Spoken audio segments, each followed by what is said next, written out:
ಉಡುಪಿಯಲ್ಲಿ ಶಾಲಾ ವಾಹನಗಳ ನಿಯಮ ಮೀರಿ ಮಕ್ಕಳನ್ನ ವಾಹನಗಳಲ್ಲಿ ಹೇರಿಕೊಂಡು ಹೋಗುವ ವಿದ್ಯಮಾನ ಸಾಮಾನ್ಯ ಎನಿಸಿದೆ. ಹೀಗಾಗಿ ಮಕ್ಕಳ ಸುರಕ್ಷತೆಯ ದೃಷ್ಟಿಯಿಂದ ಉಡುಪಿ ಜಿಲ್ಲಾ ಪೊಲೀಸರು ಶಾಲಾ ವಾಹನಗಳ ತಪಾಸಣೆಗೆ ಮುಂದಾಗಿದ್ದಾರೆ.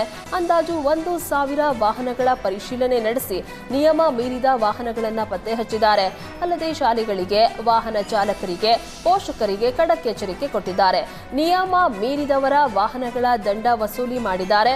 ಅಲ್ಲದೆ ಎಫ್ಐಆರ್ ದಾಖಲಿಸುವ ಎಚ್ಚರಿಕೆ ನೀಡಿದ್ದಾರೆ.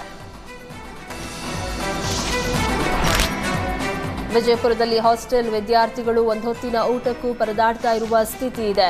ಸರ್ಕಾರದ ಎಡವಟ್ಟಿಗೆ ಭೂತನಾಳ ಎಸ್ಸಿ/ಎಸ್ಟಿ ಹಾಸ್ಟೆಲ್ ವಿದ್ಯಾರ್ಥಿಗಳು ಕಂಗಾಲಾಗಿದ್ದು, ಏಜೆನ್ಸಿಗೆ ಹಣ ನೀಡದ್ದಕ್ಕೆ ಹಾಸ್ಟೆಲ್ಗೆ ಸಾಮಗ್ರಿಗಳನ್ನು ಸಪ್ಲೈ ಬಂದ್ ಮಾಡಲಾಗಿದೆ. ಹಾಸ್ಟೆಲ್ನಲ್ಲಿರುವ 550ಕ್ಕೂ ಅಧಿಕ ವಿದ್ಯಾರ್ಥಿಗಳು ಏಜೆನ್ಸಿಗೆ ಸರ್ಕಾರ ಸುಮಾರು 3.5 ಕೋಟಿಗೂ ಅಧಿಕ ಹಣ ಬಾಕಿ ಇರಿಸಿಕೊಂಡಿದೆ. ಬೆಳಗ್ಗೆ ಟಿಫನ್ ಸಿಕ್ಕರೆ ಮಧ್ಯಾಹ್ನ ಊಟವಿಲ್ಲದೆ ವಿದ್ಯಾರ್ಥಿಗಳು ಕಂಗಾಲಾಗಿದ್ದಾರೆ. ಏಷ್ಯಾನೆಟ್ ಸುವರ್ಣ ನ್ಯೂಸ್ ರಿಯಾಲಿಟಿ ಚೆಕ್ ಬೆನ್ನಲ್ಲೇ ಸ್ಥಳಕ್ಕೆ ಬಂದ ಸಮಾಜ ಕಲ್ಯಾಣ ಇಲಾಖೆ ಅಧಿಕಾರಿಗಳು ಕೂಡಲೇ ಸಮಸ್ಯೆ ಬಗೆಹರಿಸುವ ಭರವಸೆ ನೀಡಿದ್ದಾರೆ. ಚಿಕ್ಕಮಗಳೂರಲ್ಲಿ ಸರ್ಕಾರಿ ಶಾಲೆಯ ವಿದ್ಯಾರ್ಥಿಗಳ ಗೋಳು ಹೇಳತೀರದಾಗಿದೆ. 1 ವರ್ಷದಿಂದ ಒಂದೇ ಕೊಠಡಿಯಲ್ಲಿ ಮಕ್ಕಳು ಪಾಠ ಕೇಳ್ತಾ ಇದ್ದು, ಈ ಬಗ್ಗೆ ಶಿಕ್ಷಣ ಇಲಾಖೆ ಗಮನಕ್ಕೆ ತಂದರೂ ಯಾವುದೇ ಪ್ರಯೋಜನ ಆಗಿಲ್ಲ. ಬಿಳೇಕಲ್ಲು ಸರ್ಕಾರಿ ಶಾಲೆಯಲ್ಲಿ ಸಮಸ್ಯೆಗಳು ಹೆಚ್ಚಾಗಿದ್ದು, 1 ತರಗತಿಗೆ ಬೋಧಿಸುವಾಗ ಬೇರೆ ಮಕ್ಕಳಿಗೆ ಕಿರಿಕಿರಿ ಆಗ್ತಾ ಇದೆ. ಭಾರೀ ಮಳೆಯಿಂದ ಶಾಲಾ ಕೊಠಡಿಯು ಶಿಥಿಲಾವಸ್ಥೆಗೆ ತಲುಪಿದ್ದು, ಒಂದೇ ಸೂರಿನ ಅಡಿಯಲ್ಲಿ 1ರಿಂದ 5ನೇ ಕ್ಲಾಸ್ವರೆಗೂ ಮಕ್ಕಳಿಗೆ ಪಾಠ ಮಾಡಲಾಗ್ತಾ ಇದೆ.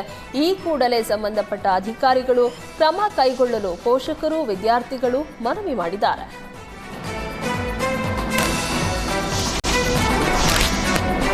ಹಾವೇರಿಯಲ್ಲಿ ಕಳೆದ 3 ತಿಂಗಳಿನಿಂದ ಅನ್ನಭಾಗ್ಯಕ್ಕೆ ಕತ್ರಿ ಹಾಕಲಾಗಿದೆ. ನ್ಯಾಯಬೆಲೆ ಅಂಗಡಿ ಸಿಬ್ಬಂದಿಯಿಂದ ಮಹಾ ಮೋಸ ಬೆಳಕಿಗೆ ಬಂದಿದ್ದು, ಚಿಕ್ಕಬಾಸೂರಿನಲ್ಲಿ ಅನ್ನಭಾಗ್ಯಕ್ಕೆ ಕನ್ನ ಹಾಕಲಾಗಿದೆ.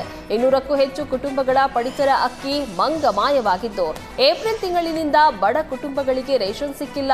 ರೇಷನ್ಗಾಗಿ ನೂರಾರು ಜನರು ಪ್ರತಿಭಟನೆ ಮಾಡಿದ್ದು, ಚಿಕ್ಕಬಾಸೂರು ನ್ಯಾಯಬೆಲೆ ಅಂಗಡಿಗೆ ಬೇಗ ಜಡಿಯಲಾಗಿದೆ. ಚಿಕ್ಕಬಾಸೂರು ಗ್ರಾಮದಲ್ಲಿ ಒಟ್ಟು 1050 ಪಡಿತರ ಚೀಟಿ ಮುಂಗಡವಾಗಿ OTP ಪಡೆದು ವಂಚನೆ ಮಾಡಿರುವ ಆರೋಪ ಕೇಳಿಬಂದಿದೆ. ತಪ್ಪಿತಸ್ಥರ ವಿರುದ್ಧ ಎಫ್ಐಆರ್ ದಾಖಲಿಸಿ ಜೈಲಿಗಟ್ಟಲು ಪ್ರತಿಭಟನಾಕಾರರು ಆಗ್ರಹಿಸಿದ್ದಾರೆ.